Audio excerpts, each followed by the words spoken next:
Salut, dans cette vidéo je vais répondre à une question qu'on m'a posée. On m'a demandé quels sont les ratios d'un bon player. Parce que pour beaucoup de personnes qui débutent dans le game ou même qui pratiquent le game depuis longtemps mais qui n'ont pas de résultats, ils se demandent en fait qu'est-ce que c'est qu'un bon ratio, est-ce qu'ils sont dans les clous, est-ce qu'ils sont dans la bonne direction. Ça peut être un peu déroutant parfois au début quand on fait du street pick-up de savoir si ce qu'on fait c'est correct ou pas.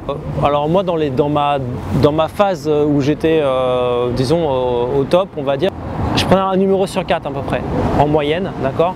Et ça m'est arrivé parfois de prendre un numéro sur 2, d'accord, donc vraiment de prendre énormément de numéros.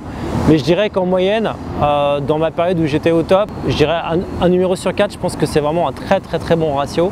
Pourquoi un numéro sur 4 ? Parce que déjà, tu peux considérer qu'une fille sur 2 que tu abordes, qui est mignonne, a déjà un copain. Une fille qui est déjà pas mal ou qui est intéressante, qui est mignonne, il y a beaucoup de chances, si elle habite ta ville, enfin si elle est locale, c'est-à-dire que si c'est pas une touriste, si c'est pas une étrangère, il y a une forte probabilité pour qu'elle ait déjà un mec, c'est-à-dire que tu sois pas le premier en fait à être sur le coup entre guillemets. Donc tu peux déjà considérer que c'est normal d'avoir 50% de filles, au moins la moitié, qui te donnent pas leur numéro, ne serait-ce que parce qu'elles sont maquées. Ensuite, sur les 50% qui restent, d'un point de vue purement logique, et tu seras d'accord aussi avec moi que c'est tout à fait logique que tu ne plaises pas à tout le monde en fait. D'accord, personne ne plaît à tout le monde, les goûts et les couleurs, voilà, c'est variable. Considérez que sur les 50% de filles célibataires qui restent, c'est déjà un très bon ratio de plaire à une fille sur 2.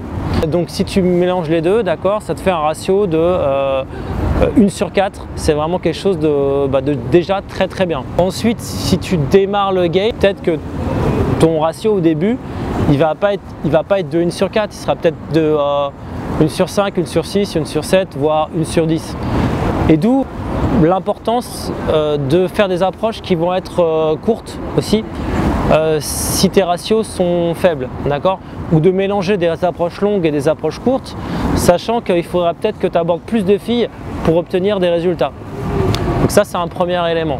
Et aussi que les approches que tu vas faire, il faut qu'elles te coûtent peu d'énergie en fait, il faut que tu puisses les faire et que ça te coûte peu en fait, d'accord. Il ne faut pas que ça te demande un effort surhumain ou que tu aies l'impression d'investir beaucoup d'énergie en fait sur chaque approche, parce que si tu as l'impression d'avoir investi beaucoup de temps et d'énergie, tu seras d'autant plus déçu de tes résultats. Donc il faut que tu puisses rentrer dans une dynamique où tu abordes beaucoup sans que ça te fatigue en fait, d'accord. C'est-à-dire que tu puisses tenir compte de tes ressources, et donc là il y a un autre facteur qui compte, ça va être l'inner game, du coup effectivement ton mental, ton moral et ta capacité justement à gérer ça. Ensuite, ce qui compte, c'est pas les ratios aussi, c'est-à-dire que peut-être que tu veux calculer tes ratios aujourd'hui, mais finalement c'est pas ce qui est important. Ce qui est important, c'est les résultats. Les résultats, ça va être finalement la qualité des filles que tu rencontres. Est-ce que c'est des filles qui te plaisent vraiment, ou est-ce que tu rencontres des filles qui sont moyennes, qui ne sont pas vraiment ton style.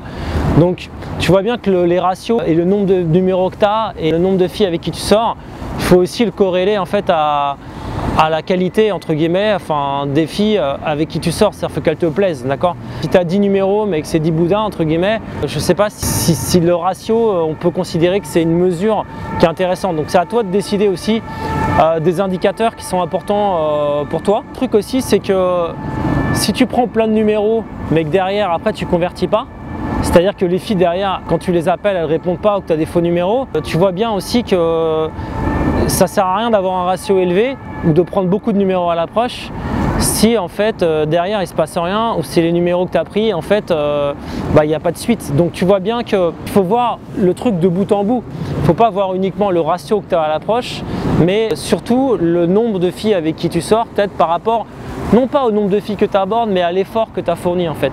Et l'idée, c'est que tu puisses trouver un système, te trouver un système qui fasse que tu vas faire le minimum d'efforts pour obtenir le maximum de résultats. Mais le résultat, c'est quelque chose de subjectif, c'est quelque chose de différent pour chacun. Pour une personne, le résultat, ça va être de coucher avec le plus de filles. Quel que soit le physique de la fille, il y a des mecs qui vont se dire voilà, j'ai couché avec 3 filles cette semaine, je suis content. Mais dedans, il y aura peut-être des filles qui ne seront pas terribles, mais c'est pas grave. Si c'est ton objectif, si c'est ta matrix entre guillemets, bah cool, mais peut-être que toi ton objectif c'est de rencontrer une fille qui te plaît vraiment, tu vois.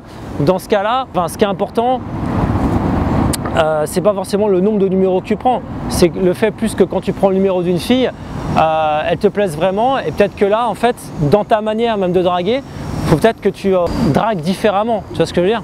Tu vas peut-être considérer la rencontre, tu vas être plus en profondeur peut-être dans les interactions, tu vas peut-être plus prendre ton temps, tu vois, tu peux avoir une stratégie plus de game long, parce que toi dans ta tête en fait c'est pas juste pour un one shot, tu veux avoir une connexion plus intense avec la fille et surtout avec une fille qui te plaît, et donc tu cherches pas à closer tout de suite, d'accord. Donc c'est comme, tu sais, tu vas pas avoir la même stratégie, tu sais, comme un appareil photo, d'accord. Tu peux mettre un temps d'exposition long ou un temps d'exposition court, d'accord, mais il faut que tu ajustes, ça dépend du résultat que tu veux avoir. Le mec qui veut coucher avec plein de filles, tu vas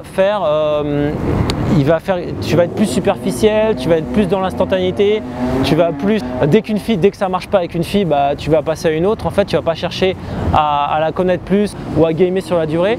C'est un type de game qui est très différent d'un game long. Si tu cherches par exemple la bonne, si tu cherches une fille qui te plaît plus vraiment, peut-être que là ça sera mieux que tu aies un game plus qualitatif.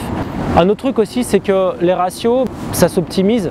Et il faut essayer de prendre conscience effectivement de là où ça pêche. Est-ce que ça pêche à l'approche? Est-ce que ça pêche en date? Est-ce que ça pêche quand tu ramènes la fille chez toi? Donc là effectivement le fait de tenir un journal et de noter en fait les interactions que tu as et le nombre de numéros que tu prends, le nombre de dates que tu fais, et ben le fait de noter ça, ça va te permettre de dire tiens là il y a un problème à ce niveau là, tu as peut-être un problème à l'approche, tu as peut-être un problème dans ton phone game, tu as peut-être un problème en date, tu as peut-être un problème quand tu ramènes la fille chez toi. Et c'est important, si tu notes en fait tes interactions, si tu as un journal, tu pourras prendre conscience en fait de là où ça pêche et essayer d'optimiser en fait chaque étape. Donc il y a plein de manières de progresser.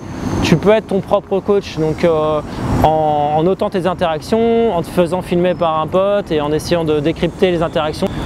Ou sinon, bah, tu peux faire appel effectivement à un coach, à quelqu'un qui a l'habitude. Voilà, donc moi tu sais que je fais des coachings toutes les semaines. Et le fait d'avoir un regard extérieur, bah, ça va te permettre de savoir tout de suite là où peut-être tu fais quelque chose qui ne va pas du tout et qui t'empêche d'avoir les résultats que tu souhaites avoir aujourd'hui. Parce que le problème c'est que c'est très difficile parfois d'avoir conscience de ce qui ne va pas.